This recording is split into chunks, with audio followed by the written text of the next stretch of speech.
Hello, adventurers, and welcome to the 3rd October 2014 Random Adventurers Podcast. I'm Nate, and I'm here in the studio with Ranger Liz. Hello. And Brian. Hello. And today we're going to do our Halloween special.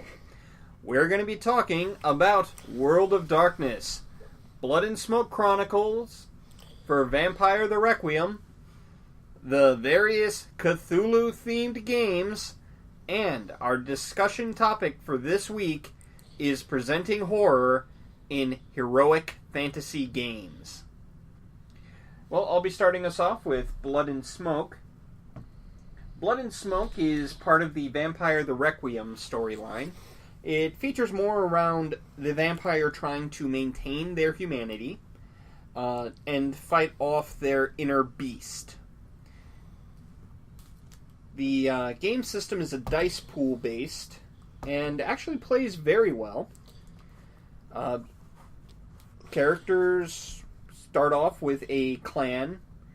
They present several in here, and then bloodlines. So a lot of the masquerade clans got folded into bloodlines under the 5 clans that they have here. So it feels kind of weird for players of Masquerade. Out of curiosity, are there sparkly vampires? No. No, thankfully, no. There are mind-dominating, animal-controlling, get-me-the-bats vampires. If I choose to sparkle, can I? If you choose to sparkle, we will beat you with the rulebook. Okay. Unless it's body glitter. At which point, we will just call you a prissy boy. If I just go on raves a lot. Yes. Glow sticks. As a part of the setting, there is this concept of the masquerade, where the vampires have a public face, which is their identity to the rest of humanity. It might be as a club owner or as the party boy, but you also have your personal face that you use for around other vampires, which is referred to as your dirge. So kind of like being human. Kind of like Being Human, that BBC TV series. Yeah. Another really fun thing in this game is the way the power ethics work. You'll see some vampires trying to get ahead by basically taking hits to their humanity to do things like mentally subjugate other vampires. So, very interesting there. One of the things, actually, that can cause your character to lose a bit of their humanity is taking a hit that would kill a normal human being. If you take a hit that would kill a normal human being and just shrug it off because you are that awesome and that resilient, it's like shouting to yourself, I'm no longer human. Now, what's to stop me from just going full vampire and just completely ignoring the human part of me that was? Basically, other vampires, if you become too consumed by your inner beast, will consider you a threat to that masquerade. Because the masquerade is what keeps vampires safe. It's what keeps there from being a massive uprising in vampire slayers and other hunters. Yeah. Don't want too many Van Helsings. Don't want too many Van Helsings. Definitely don't want another werewolf jihad. Because that didn't end well for anybody. Are there werewolves in this game?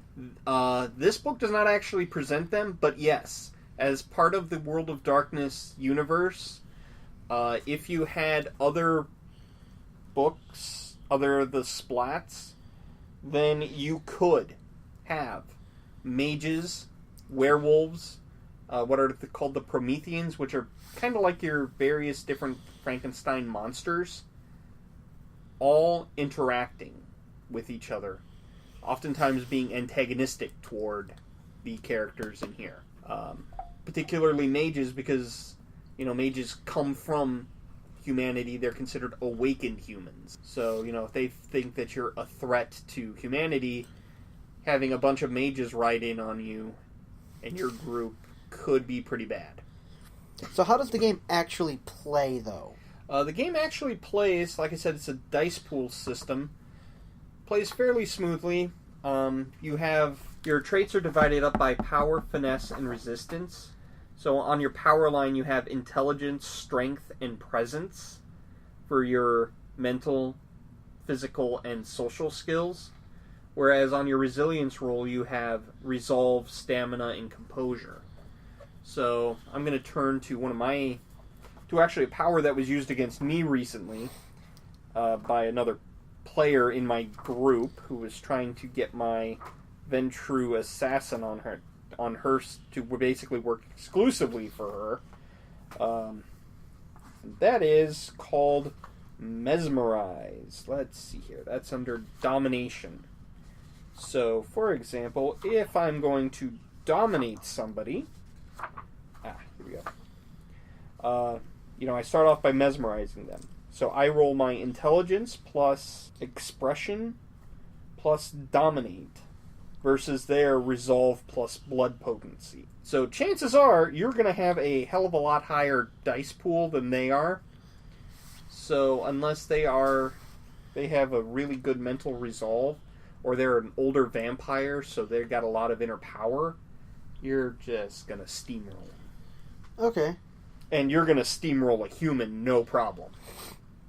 Because a human is blood potency 0, I believe. So, most humans don't drink blood. Most humans don't drink blood. They also they can't also turn the power within their own blood into quasi-magical effects, like being able to, catch a bullet out of the air. Or instantly heal a wound. Equipment can add to dice rolls. So, for example, if I've got let's say, under my weaponry skill, if I've got a really nicely forged sword, I get 2 dice to my roll. But otherwise, you're not going to see too many things that'll add dice to your pool. Okay. So it keeps the dice rolls from being huge. In addition to playing as a vampire, though, you can also play... One of the options they present is what's called a ghoul. Okay. A ghoul is a mortal who, for whatever reason, a vampire wishes to keep alive. So they give them some of their blood without draining them first. So now the ghoul has access to vampire-like power, but is now an addict to what's called vitae, or the life or the power of the blood. So, if they don't get it, they go into, crippling withdrawals like a heroin addict. So the ghoul in this one is kind of like the cannibalistic, semi-alive human. Kind of like Renfield, yeah. I was going to say akin to, like, Middle Eastern mythology. Yeah, that too. Other than that, one other thing is a cool accessory that you can get or make for yourself is there are the condition cards. So rather than having to constantly flip through the book and remember who's got what condition on them, you can just hand them the card. And they can just attach it to their character sheet between sessions. Or, it's there. So they can look at it, they can see the rules, they can see how to resolve it. XP is given as what is called beats. So each beat that you get, you get 4 of them, you get an XP. So they're like sub XP. And, it's like 4 XP and you can raise a stat, or 2 XP will let you raise a skill. So the XP costs for raising things are particularly low because you have to acquire the beats. Of course, just sitting down to playing the session gets you like 2 beats. So okay. Overall, for its ease of play and its ability to get you some nice, chilling, dark mood, I would actually give this system a 7.5. It's not quite an 8, but it's definitely a little better than a 7. I've been playing this on RPOL. I have had, my characters currently being given a command to do something. Probably is going to end up blood bonded to somebody with a humanity score of 3 right now. You start at 7. So that's going to be fun for me, but definitely adds to the dark, chilling mood and reminds me that this is a game setting where I can expect to be, not to trust people who I would think would be my ally. Seems to me there might be a lot of player versus player stuff, too. There can be. Okay. It literally depends on how well your players want to get along. One of the general ground rules they set is that powers like Dominate cannot make you do anything that you would not normally do.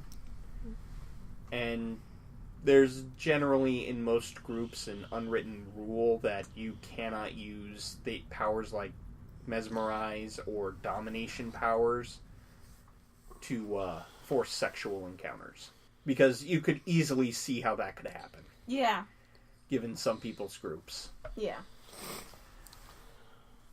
So, that is my review of these... Oh, one other thing with the Strix Chronicles is if player-on-player wasn't bad enough, they revealed 2 new enemies in here. One is called Seven. Seven is an organization of vampires who, when other vampires encounter them, members of Seven seem to be mechanical and hollowed out. Blood and Smoke is part of what is known as the God Machine Chronicles. The God Machine Chronicles are particularly dark in the World of Darkness settings because, they take an sort of aspect that normally gives people hope, and they turn it into an uncaring, unfeeling machine. And that is the divine. It has will of its own, it has objectives of its own, and part of whatever that is it wants to continue the existence of creatures of darkness, but it wants to keep them under a certain control. The other thing is actually a predator that feeds on vampires. Other than, the werewolves who view themselves as the world's protectors, the Strix, or otherwise known as the Owls of Dis, are particularly frightening for vampires because they can possess them, they're out to kill them, they're out to feed on them, they are out to basically, Is that them? Yeah, this is them. So they're literally owls. Their natural form is literally an owl made of smoke. Nobody knows where they came from, but in the lore of the vampires, the Owls of Dis are actually responsible for the fall of the first vampire parliament, because these owls show up wherever there is a lot of chaos, and wherever, there's a lot of chaos and social conflict. Sounds like a parliament. Yep. They'll show up, and they will just start basically bending the vampires over and taking them. Okay. The vampires, known as the Kindred, consider them an omen of doom. And they actually have safeguards set up to try and help prevent them from coming out. But given the condition of the world in 2014, with all this social upheaval, the owls just keep showing up more and more. So they feel like there's nothing they can do to protect themselves against them. Except to, keep an eye on things. And there's one organization among the vampires known as the Movement, which is an anarchist group who are very much against another group called the Invictus, who are the Invictus date back to Rome. And they're the guys who set the rules. The Carthian Movement is trying to change the rules, and they're anarchists and firebrands. So as you can imagine, these two groups clashing can help to draw the owls. You also have another two groups which are at odds with each other among the vampires. The Spear and the Circle of the Crone. The Spear are Catholic vampires. Yeah, I know. That one kind of caught me off guard too. But they're vampires who are seeking to, by maintaining their humanity as long as they can and into their death, attempt to redeem their soul. So they're trying to, use their vampiric ability to do the best they can for the world. The Circle of the Crone are more of your old pagan religion. So these two groups don't get along either. Is it possible in this game, because of how much I hate vampires, if I were to play a vampire, I would be seeking to destroy every single vampire in existence. I don't care if I'm in a group or not. My goal is to kill everyone. You could play that character. Alrighty.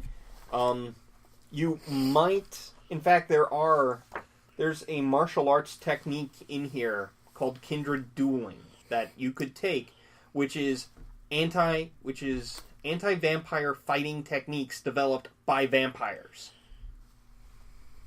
which typically revolve around using a sword or some other close combat weapon to do a specific kind of damage, like bleed away your enemy's vitae so that he can't use his superpowers or just instantly heal his wounds. Okay.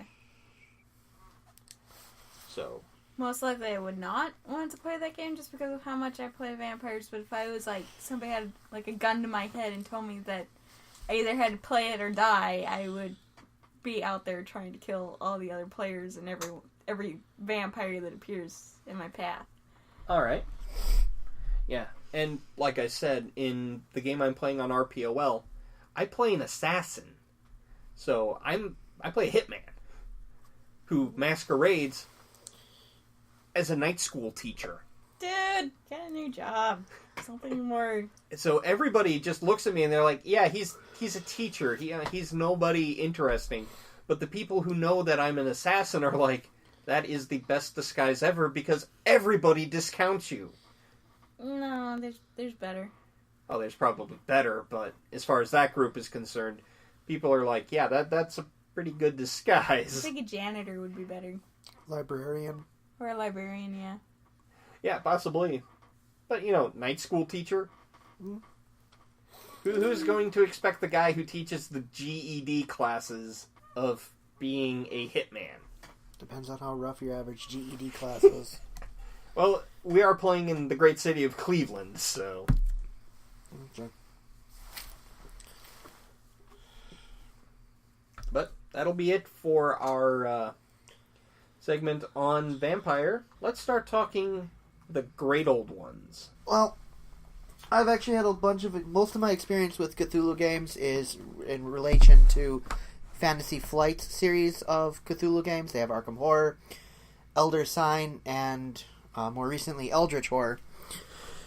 Now, are these role-playing games or board games? Board games. They're all cooperative games where you are playing against the board, or in case of Elder Sign, you're playing against the cards.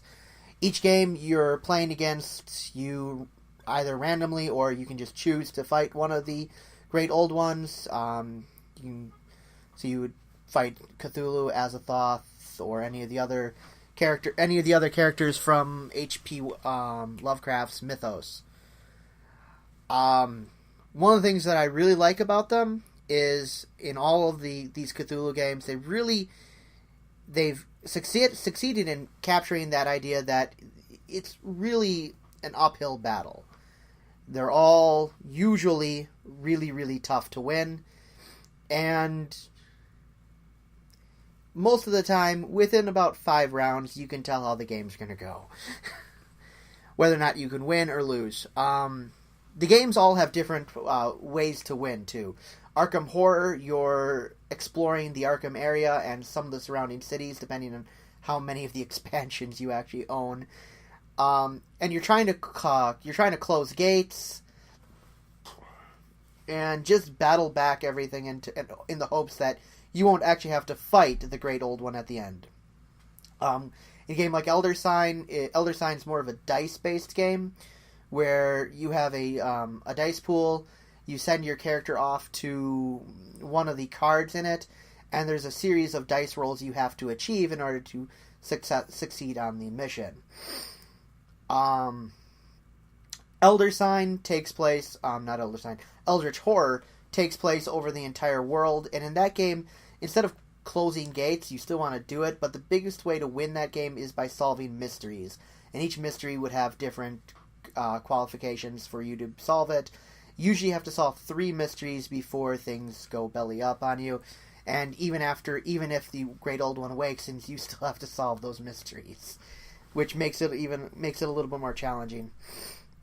As I said, I like the fact that I like cooperative games. I've played a bunch of them. They're all in different ways to play it. Like Arkham Horror, you're running all over the town. You're acquiring stuff. You're battling monsters or sneaking past them. But it definitely sounds like these board games are a lot of fun. They are a lot of fun. As I said, though, the games can there's some games that can go completely your way, or some games that is more of a slow trudge down to we're going to lose this. What makes Arkham Horror hard is you have to close the gates, and in order to close the gate, you have to walk over to the gate. When the gate opens, they'll open in a semi-random spot on the board. There's some places that can't have gates, but about half the locations in Arkham can't have a gate. They'll appear there, and then you have to go into the gate, go to the other world, and usually you have to spend 2 rounds in the other world. Come back, and then make a check to close the gate. Now, why does that make it harder? Because every round of the game, a new gate can open. Ooh. So, the gate opens in the beginning, you go to it, and while you're there, another place is opening, more monsters are coming out. And then, if you let the monsters get too big, they cause the people in Arkham to become more and more terrified, and as terror goes up, places that you'd want to go to, like the magic shop or the general shop, they start closing down. So, every time the terror level goes up, the game just becomes harder and harder. And until finally, you either get all the gates closed, or you end up having to fight the old one itself. And the old ones are... Arkham Horror uses a kind of a dice pool system where you have a stat for like your fighting or your will, and their modifiers can be placed on them. So, say I have like 5 dice after equipment on my fighting ability, but the monster I'm fighting has -4. It means I only roll 1 die, and I only succeed on a 5 or a 6. And the great old ones can get even higher. Some of them are up to -6, -8, and some of them get ridiculous. So, and unfortunately in Arkham Horror, there is no minimum dice. If you have less than 0, you just auto-fail. It's one of the things they got rid of in Eldritch Horror is your minimum is 1 there. Wow. Definitely sound like difficult games, but then again, in the world of H.P. Lovecraft's Mythos, when you go up against something that is an Eldritch Horror or a Great Old One, not everyone's going to walk away, or at least not everyone's going to walk away with their sanity. And most of, if anyone's read H.P. Lovecraft, most of his stuff, his brand of cosmic horror just is to show how insignificant humans are in the grand scheme of things. These are ancient old ones that have existed for millennia and will exist for millennia more. Your only hope is if it just goes back to sleep in it, and all the games do capture that. As I said, Arkham Horror captures that because the gates can just pile up until they become unmanageable, or you can get lucky and the same location can have its gate spawn every time. Elder Sign, if your dice just run cold, you could go into it with, you have your 6 green dice. You could go into it with as many dice as with the maximum number of dice possible for a mission that only requires you getting like 4 dice to be anything specific. And if you just can't get that scroll or the skull or whatever you need, it doesn't matter. You just lose that one. So and the game can actually conspire against you because there's numerous things in the game that say you can't use this die or you can't use these abilities, and so the game just goes at you at maximum. Eldritch Horror, I've played it a few times. I don't own the game. I own Arkham Horror. My friend owns Eldritch Horror, so we didn't really double up there. But it's nice that you have a similar group of the similar monsters, but you have and the similar characters to do it. But they all have slightly different abilities, and because you're actively going after Mythos instead of everything else, plus gates are easier to close there. The Mythos, solving the mysteries is what makes that game harder, because the mysteries, especially ones that require you to get clue tokens, because clue tokens are a lot harder to get in Eldritch Horror, that's what makes that one hard. I see. Well, in addition to there being the board games, there are a few Cthulhu-themed role-playing games that, again, emphasize that sense that humanity is a bug compared to some of these races. Plus, you have almost every game, a bunch of games that just come out with Cthulhu-themed games as well. For example, there's Cthulhutech, which is a role-playing game set in a sort of future version of the world of H.P. Lovecraft, where they've begun to harvest a technology from the great old ones. And from these creatures like the Elder Things. The problem is as people use this technology, it saps them, it drains them. Sure, you can become powerful enough by integrating enough of this technology into you. But eventually, it will do some very nasty stuff to you in counterintuitive ways. For example, it could cause you to go completely insane just from exposure. Sounds a little bit like a Savage World setting that I saw for that was Rippers. Yeah. It feels a lot like Rippers meets H.P. Lovecraft meets sci-fi. Another one, though, that I particularly like is Realms of Cthulhu.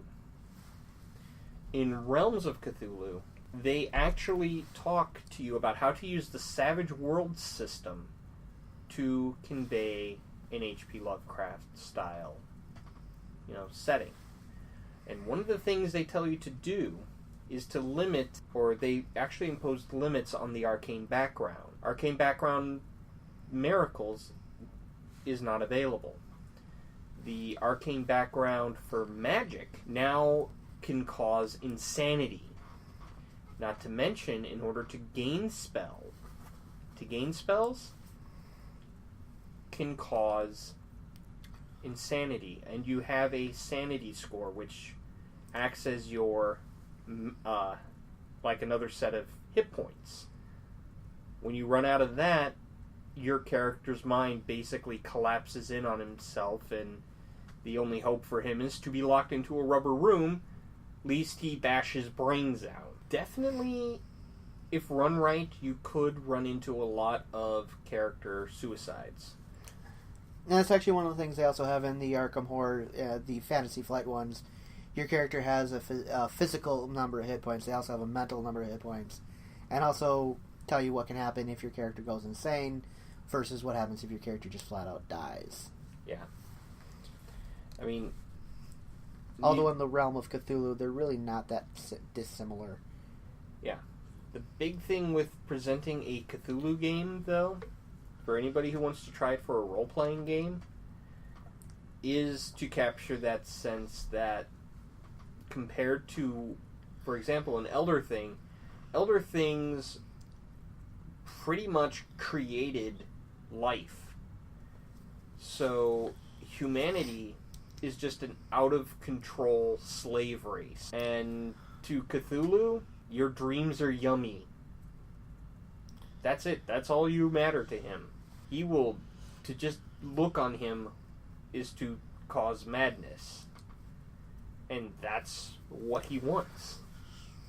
He is an unstoppable, nearly unbeatable thing that got into a war with the Elder Things and technically had to retreat.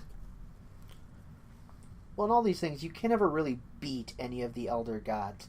As I said, your only hope really is that they fall back asleep. Yeah, which is what the Elder Things were able to do. They were able to get Cthulhu to go to sleep. Or in the case of Azathoth, hope he never wakes up. Yeah. Because if he wakes up in every game, it's instant lose. Yeah, because the universe only exists because he dreams it. So if he wakes up, he stops dreaming, and we're boned. So with that, we will take a short break, come back, and discuss presenting horror in a heroic fantasy game like Dungeons & Dragons, Exalted, or any of the many other games where your heroes are fully equipped to deal with pretty much anything they come across. And we're back. So, I'm going to hold you right there for a second, because there's something that I want to bring up from our last discussion that we had before we start this new discussion. I'm probably going to talk about it more later, but I'm just going to, on a different video. But the other day, I was looking up a game that I was really excited about. It was a video game, and it had just the exact same problem that we discussed. The whole, not necessarily publish or die. Well, they couldn't publish yet because it's a video game and it's not ready. But they haven't put anything up on their social media saying whether they're working on it, if they're done with it. It's almost a year, and there is no information on updates. Only a year? You clearly not followed the Black Mesa. You clearly never followed the Black Mesa mod. No, but I just sort of... This is one that was on a Kickstarter. Have they ever done Kickstarters? No, that was a free mod that eventually got backing by Valve. Yeah, see, but that's the thing, though. This is something that had a Kickstarter. People put money into it. I think, especially since there's social media involved and they have this form, that I see no posts or anything from them saying whether they're working on it or not. So that's something else. Like, if you have social media and you have that up, put some information like, hey, yeah, we're still working on it, even if it's just that. Okay, now we can continue. Alright, so, presenting horror in your traditional heroic fantasy game. Now, we all know in D&D, you accumulate the tools needed to defeat pretty much everything you come against. So, ghosts, goblins, Tarrasques. What really can scare a character? Feeling powerless. I would go and also venture having their world turned upside down. If you take away the things that they find comforting, their traditions, their touchstones, then to see their world crumble around them, to have to discard their paradigms, I think would also cause horror. One of the things that I was thinking about as I was thinking about this topic is, and this is something I see in any horror board games or anything else. To play a horror game, you do need the players on board with it. If they're not interested in investing the game is a horror game, it's just not going to work. That is true. But let's say let's say you're playing your normal game and it's Halloween. And you kind of want to do a haunted house? And you kind of want to do, like, just, they were in between adventures and you want to kind of give them a quick haunted house, something that they can finish up that week. That would give them a little bit of a chill.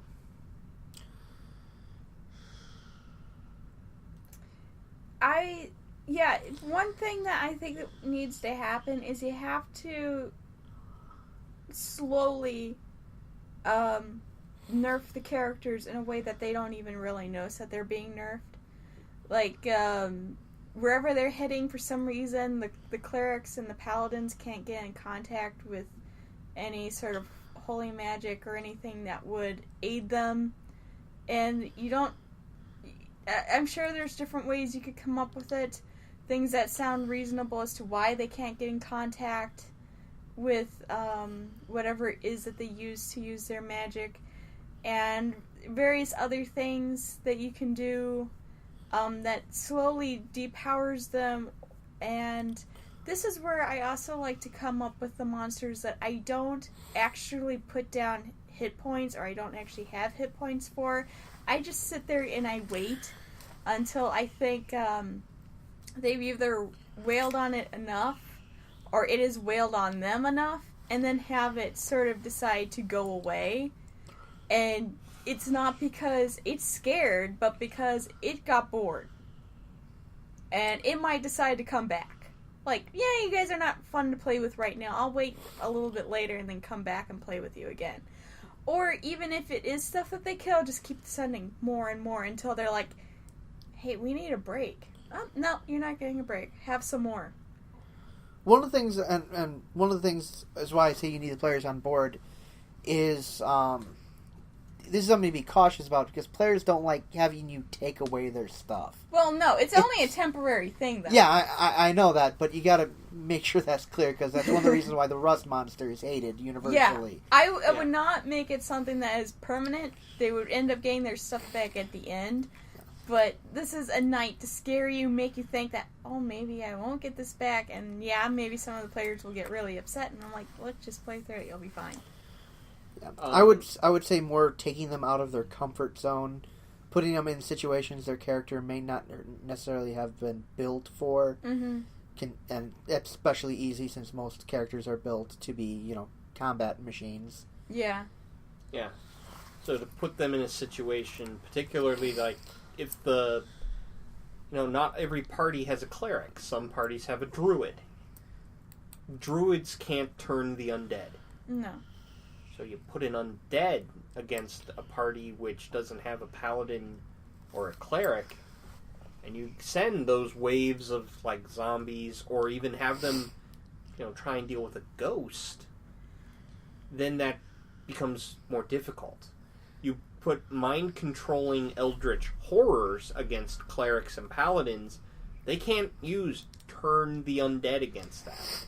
Well, another interesting thing that you can possibly do, which I did consider doing one Halloween when I had a game, is just putting something in there that they want to fight, but they can't find it. It's adding some if let's say they're walking through a house, kind of like that ghost that's slamming and locking the doors behind you, and you can't, no matter how hard the rogue tries, they can't get the door to unlock because there's something keeping it locked. Like, it has a hand on the other side on the lock. Yeah. Keeping it in its locked position. And that's one of the things I would say. It's not a horror campaign to be successful, even if it's just for one night. It's not necessarily just what you're going against. You have to...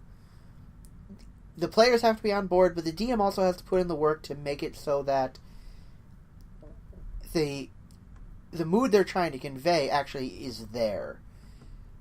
Yeah. And this is, you see in a lot of horror films where they think scary means boo and shot and things just jumping out at you. You really have to plan more and just not necessarily go for the most obvious thing. A zombie might be scary just because it's related to Halloween, but for your average adventure, a zombie isn't necessarily going to be that scary. No, I think it's the things that you can't see and things that you can't fight would be a lot more scarier and that kind of stuff. But, for example, if you started out by sending something that they understand, a zombie at them, if you send enough waves of zombies even, a cleric will run out of turn undead. That has limited uses. Mm-hmm. So if make sure that he burns those up. Silent Hill PT, the playable trailer, is a great example of this because, you have all those ghostly apparitions, you have no idea what's going on. You're out of your comfort zone. But you're also very much powerless. You're just walking down a hallway trying to find pieces of this picture, and stuff is happening to you, and you have absolutely no way to affect it. It's not like a cleric being able to turn away some of the undead and then running out. Yeah. You really, that's a kind of an example of what I was saying. I walk through this door, oh, it shuts behind me. Maybe I don't want to be through that door. You turn around to reopen it, and I can't. I'm stuck in this hallway the door's again. Gone. I would just lock the door, because there's still that sense of wanting and hope with that door. So I would leave it in. I wouldn't make it disappear. Because they knew they were safe back there. And they're going to want to try to get through there, but they can't. And they can try as much as they can, but they can't. It's like, no, I'm sorry, your hope, I'm taunting you with it. You have to continue going if you want to get out of this hallway. Yeah. Or you have to continue going if you want to get through to this dungeon, or whatever it is that you're doing. Dangle the hope there, but then deny them until they do whatever they need to do. One thing you have to do is you have to give them a moment of mental break after giving them a scare, but after that, you don't always, sometimes, lure them into an idea of safety before you throw something at them that they don't think they can deal with, or that their characters might have a lot of trouble trying to deal with. But one thing to do, I would say, especially if this is just a one-time deal, make sure you don't kill any of their characters, because this is sort of like a fluff kind of thing, like what do you call it, a filler episode, and everyone's going to be annoyed if their character ends up, or somebody's character ends up dying in what's supposed to be a fluff or a filler. But if this is what you've decided to do, a horror genre game that is not from a horror genre game, then I guess death is definitely a possibility. But I would definitely say if a character does get killed off, especially if it is a side quest thing, plan on what you're going to do if a character dies and what they're going to do. Just because their character that they had isn't necessarily there doesn't mean they're necessarily out of the game. Yeah. So you definitely want to have something planned for that. Yeah. Maybe their character gets reanimated or something. Or something at the end. Yeah. But in that case, I wouldn't tell them right away, because I think the annoyance would be at the end of the game. It's like, I died in a filler. Are you kidding me? This is actual. Yeah. Another thing I would say is know your players. Know what scares them and freaks them out in real life. I've successfully used that in non-horror games, and you've experienced... Actually, no. To some small degree. I would say very small. See, what he's talking about is, thanks to the Legend of Zelda games, I do not like disembodied hands. They grab me and they throw me into the beginning of the dungeon and they cause me a little bit of damage, but they scare the crap out of me. But the thing is, with that, it's more of a visual thing. I do not get freaked out over it in a role-playing game as easily as Nathan likes to think I do. It's still, if presented right... It kind of only once did it send a shiver up my spine. You did it too many times once you did it the second time. I'm trying to remember. I know I did it once with your character Corinne. Mm-hmm. And that's the time I'm referencing. Yeah, that's the only time it sent a shiver up my spine. I think you tried doing it a second time and it just didn't really do anything. But it only sent one shiver up my spine. It was presented differently. And you had to really freak me out, you would have had to present it the same way it does. It's presented in The Legend of Zelda, where it just suddenly appears and grabs me. Yeah.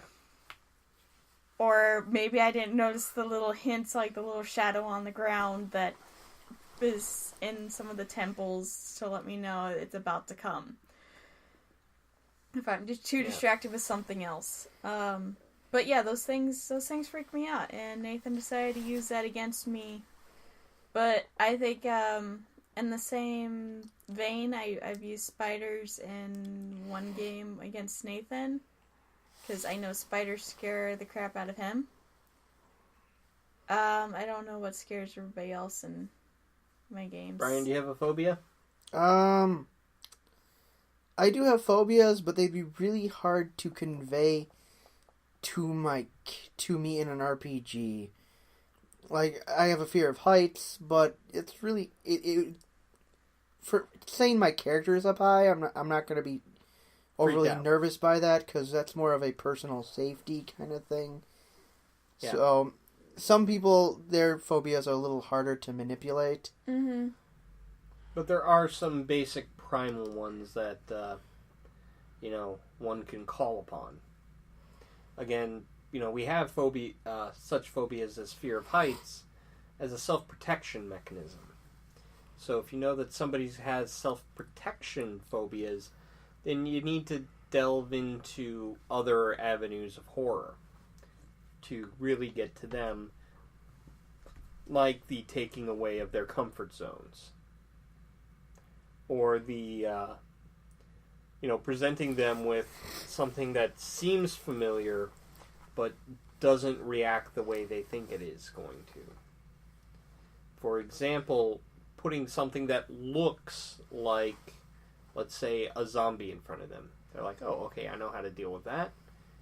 And then suddenly seeing that it doesn't work. And then as they delve into this sort of mystery, they realize that's not what I thought it was. I don't know what that is.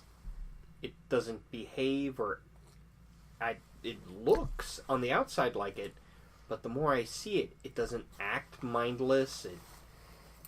It's speaking, it's talking, it's not reacting to, divine magic. What is this thing?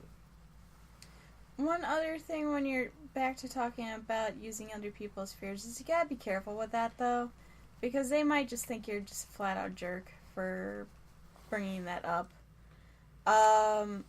And I am going to reference one time, I think Nathan told one of his online friends about that little fear that I had, and so they sent me a picture of Thing from the Addams Family. Now, that doesn't freak me out because of the way it's presented. It's a pet. And although it's not the kind of pet I would want, and I think it would be kind of creepy having that pet, it doesn't scare me. And I was like, they asked me if it scared me, and I'm like, no. Why would it scare me? And they're like, oh, well, the information I got must have been wrong. And I'm like, I'm gonna kill my brother now. Well, yes, especially considering the person that you told. Actually, you didn't tell that person, but the other person told. It's a long story, but yeah, you still need to be careful, because some people might take it as a personal attack or something if you decide to use their fear in the campaign. So that's something else to bear in mind. Know your players. Yeah, definitely know who you're going into and what their lines are. Mm-hmm. Definitely, though, I would say your best bet to present any kind of horror. For example, in one game I did, a good way to present horror was to, as I started it off, I started taking away comfort zones. Most adventurers, they roll into town. What's the first place they hit? The inn. I took away the inn. I took away their natural sense of shelter. Then I took them to this guy. Said, oh, well, why don't you stay with me? Well, then as they looked into it, they find out that, oh, a local kid burned down the inn. And then it kept building where they're like, well, what's going on? These people are acting weird. Things aren't quite what they seem. Why is our host always sleepwalking at night? And as the adventurers start to delve deeper, they eventually find out that there's an Abeloth in the guy's basement. And it controls the majority of the town, except for a few children who have managed to escape its control. And these children burn down the inn in order to keep adventurers moving on past their town. Because they felt the town could not be saved. So they didn't want anybody else, particularly capable people who are very skilled at fighting, to fall into this thing's clutches and become mind-controlled thralls, like everybody else in the town. And that, of course, that loss of control, loss of self, is a definite theme in horror. Particularly since, when we consider that our identity is a part of us. So to lose a part of yourself to something ancient is kind of scary. If it's presented right. Yeah. That's really the key. You gotta present it right. Yeah. Nothing can kill any horror game flatter than if the DM just doesn't. Then a poor presentation. It will come off flat. It will come off as, oh, it's just another thing. So you really have to.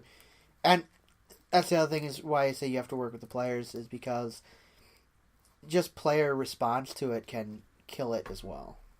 Yeah. If the players view it as another sack of HP and loot. See, I think there's a couple people in that game that found it scary, but because it was a play-by-post and I wasn't necessarily paying attention to the fact that it was scary, the first part of it was, because I was playing in that game Nathan just described. For me, I didn't notice it was scary until some distance in, so I was not as scared. I thought it was actually humorous that the inn was burned down. I thought that was a joke. I didn't take it as an idea of I'm supposed to be out of my comfort zone, mostly because I never really consider my characters the first place they go to is the inn or the pub. I generally took them to, like, the weapon shop and various other places. So, and then maybe they would go there, but I think I was playing a bard, and she probably would have just decided to stop on the street. If she couldn't go into the pub, oh, well, then I'll just stop on the street and play some music for money then. That kind of thing. So, yeah, my first reaction, because it is a play-by-post, and I can't actually get any intel by voice and stuff. So if you are playing online, you have to make sure you put a lot of emphasis on detail in that sense in order to convey the fact that this is actually supposed to be a discomforting thing, or that there is something airy going on. And so also in person, if you can dim the lights a little bit so it's not as bright as it normally is, you don't want your players having to strain to see their character sheets or anything. But that might help. I don't know if they don't mind having some music playing, having some slightly creepy music playing. That can also help setting the mood. Oh yes, definitely. In general, and also making sure that when you are role playing, and maybe some things that their characters will hear or smell, that will also help with presenting this. And I think those are my final say. Yeah, I would definitely emphasize be descriptive. It can be jarring, especially if you're not an overly descriptive DM. They'll definitely think something is up, but definitely strive to be descriptive and probably subtle. As I said, just something jumping out is not as scary as not knowing what's going on and not having no idea what enemy, if any, you're actually facing. I think you guys, when I one time did that one dungeon, it wasn't even supposed to be scary, but I did the one dungeon where at first you guys saw a little drip of water and there's a tiny trickle of water. You guys always, every time I mentioned that the little trickle of water was getting bigger, each time you guys were like, oh no, it's gonna be a flooded room. and a whole bunch of other stuff like that. You guys were really reacting to that. So having a description, even if it's like a little description, that you think at first is like, should I add this? And I decided after a while, yeah, I'll add that this water is continually building up, and it led into a swampy area. I remember you guys reacting to that. And maybe throwing a few red herrings as well. Yeah. Red herrings also help. I remember part of that hand scene that I set up in that, abandoned house was that I mentioned that there were noises. Yes, like that rats. part did creep me out. So, because I was like, what's going on? And so I think that's why I had the shiver up the spine, like, oh no, kind of thing. Yeah. Because it's like, what is going on? What is going on? And then, you didn't know where this thing was coming from, what it was, you just knew that something was going on, and then it got you. Mm-hmm. So yeah, presentation.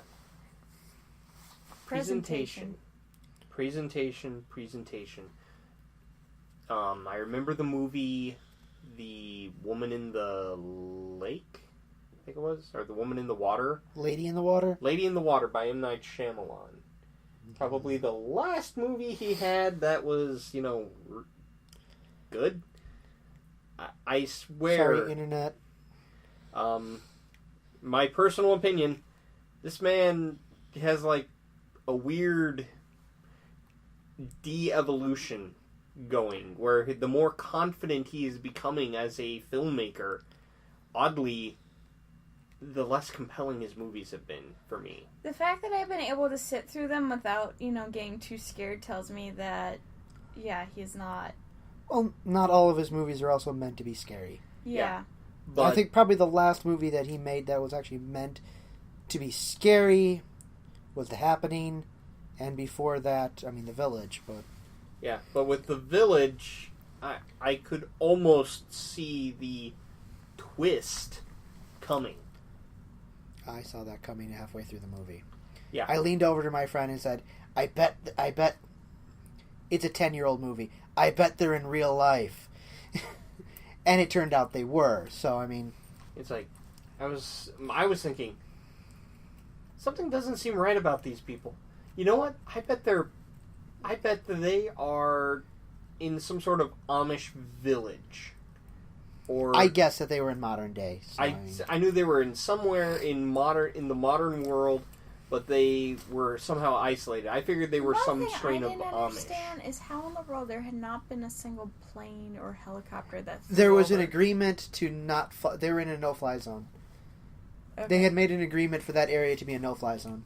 I do remember that being in the movie. Still a terrible movie. Yeah. No, he peaked with Unbreakable. I would kind of agree there. Unbreakable was a great movie. Unbreakable was a great movie. But, my problem with movies is I'm just not scared by too many movies because they're more about shock than anything else. But back to my point with Lady in the Water is you do have this build-up where you don't see what this monster is until much later in the movie. And you just get this feeling that it's bad, but it's always just out of sight. Just beyond your ability to see it until the thing gets its back up against the wall. It's like, oh crap, my deadline is catching up, and then it goes on an attack. When this thing goes on the full frontal attack, then you get to see snippets of it, but you don't get to see the full thing until even later near the end of the movie. Which is kind of a good way to present horror. If you are going to present whatever it is, though, you better make sure you present all of it at some point. Yeah, Especially I'm talking mostly about movies here. Because I will tell you, there is one movie I absolutely hate, and that movie is called Cloverfield. I found that movie extremely boring because I never once got to see the full monster. I did not know what I was supposed to be afraid of. I felt similarly with Blair Witch Project. I thought the movie was boring. I believe I was playing with my Chex Mix as that movie was going on. Yeah. Definitely, at some point, show us the whole thing. But the thing is, what I would like to see, and what I think would end up creeping out the players more, is if they don't even get to defeat whatever it is that is scaring them. That they have to actually retreat, but the thing doesn't chase them, it just stays wherever it is. And that house just becomes the one house that they, or that dungeon, or whatever it is, just becomes the one dungeon or house, or whatever it is, that they never ever want to step foot in, ever again. That one, we don't talk about this, Yes. we don't go here. See, that's a problem, though, because I've experienced games where I present them against an unstoppable... I present my players with a foe they cannot hope to defeat in this scenario, and they go, okay, TPK us. Well, And then they that's fight. the case. It's what they're asking for. Is pretty much what I would boil it down to. If you're not going to run away, just... If you're not going to run away from the Tarrasque when you're level 3, maybe your characters deserve to die. It's like, I'm giving you a chance to escape. Take it. I remember in one of the Final Fantasy games, there was an unbeatable boss that nobody understood in the US how to beat. Yeah, and every time someone got close to beating it, they would actually alter the thing's stats. If I remember, if I'm thinking of the creature you're thinking of. Yeah, its stats would jump up so that it would be unbeatable. It was meant to be unbeatable, and then players learned how to beat it. Yeah, you run away. Now, I believe players actually learn. I believe there were times where players would actually spend hours trying to defeat this thing. Yeah. When it was actually, unbeatable. It was unbeatable.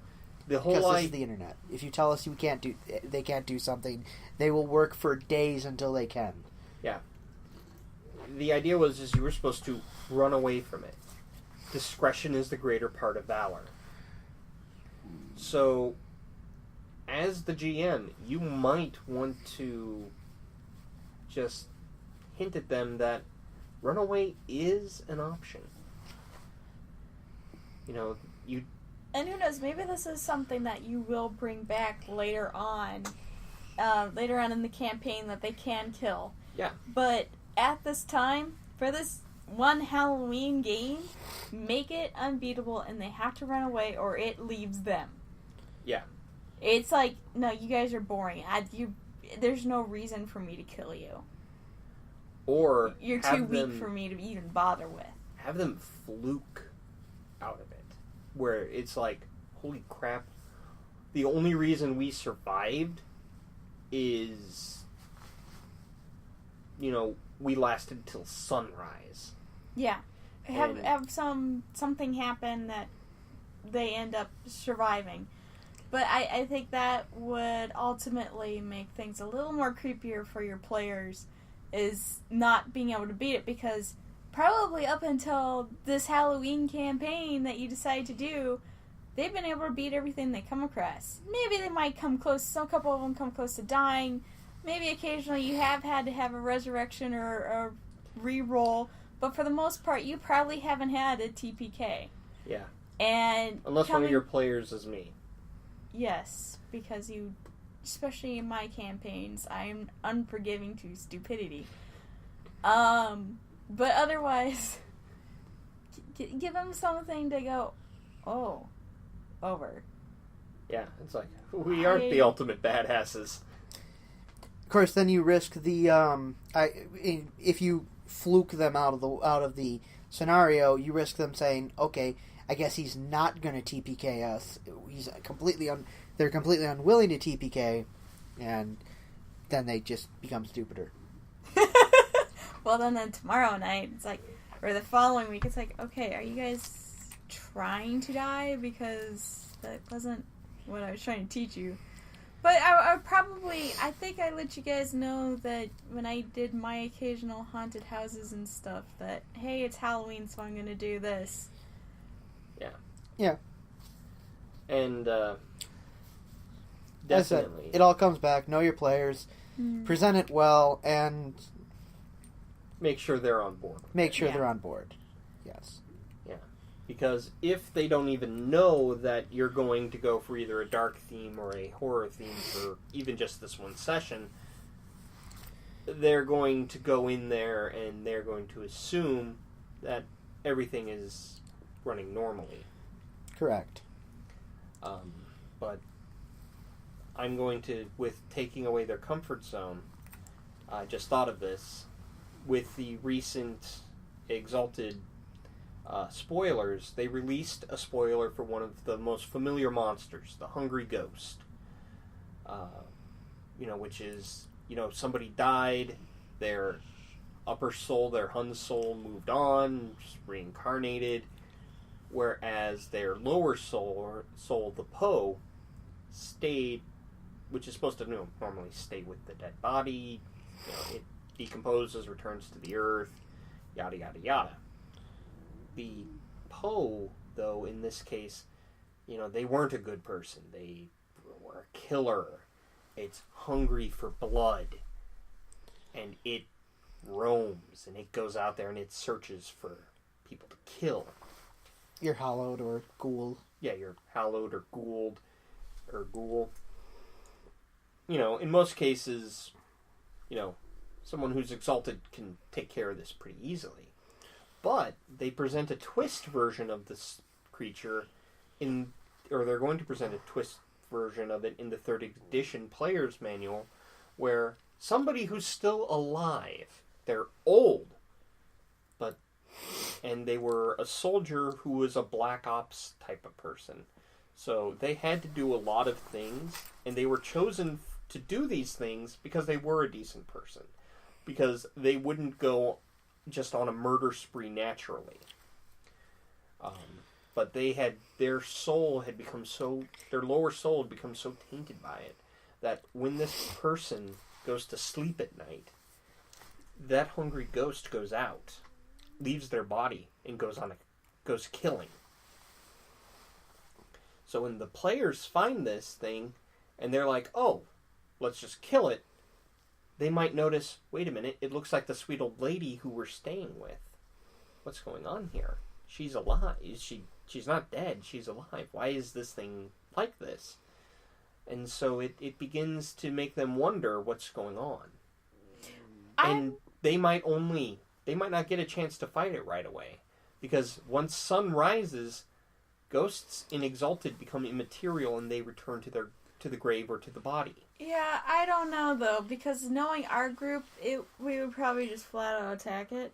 Yeah, which is why with our group, I would present it, it's in the distance, it's out of your range, it turns and looks at you, and then the sun hits it, and it becomes incorporeal, and it fades from your view and returns to wherever it came from.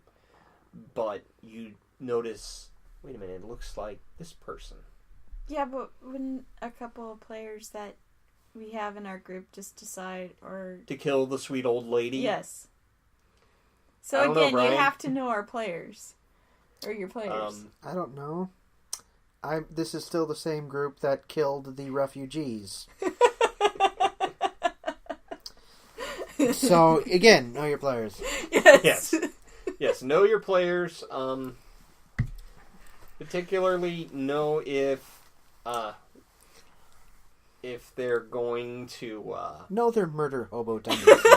Yes.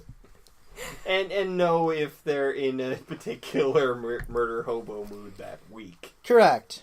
Mm-hmm. Because with that scenario, honestly, my character, I was the one who ordered the murder of the refugees.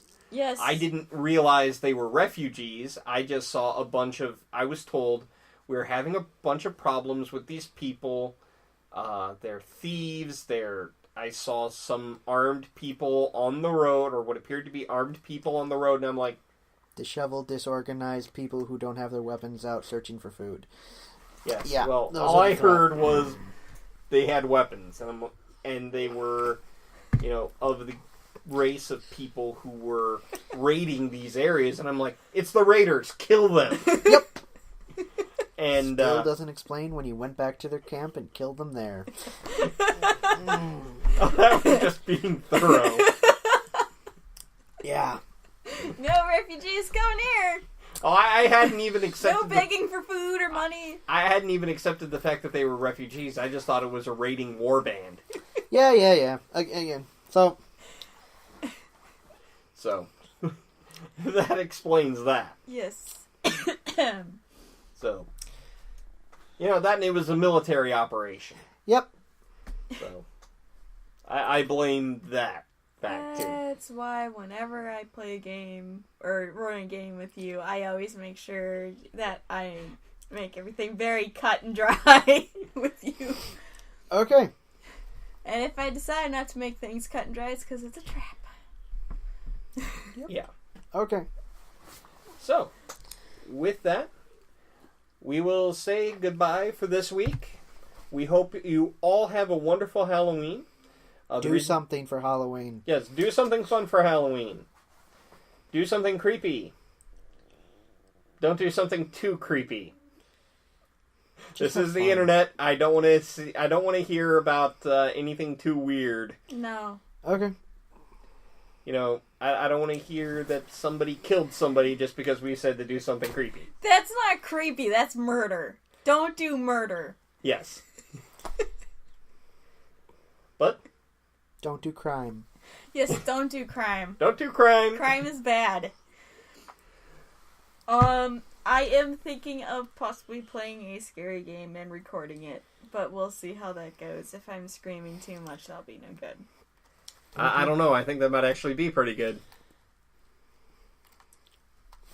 No. No, it won't. Okay. Yes. With that, have a wonderful Halloween, and we will see you all again next week.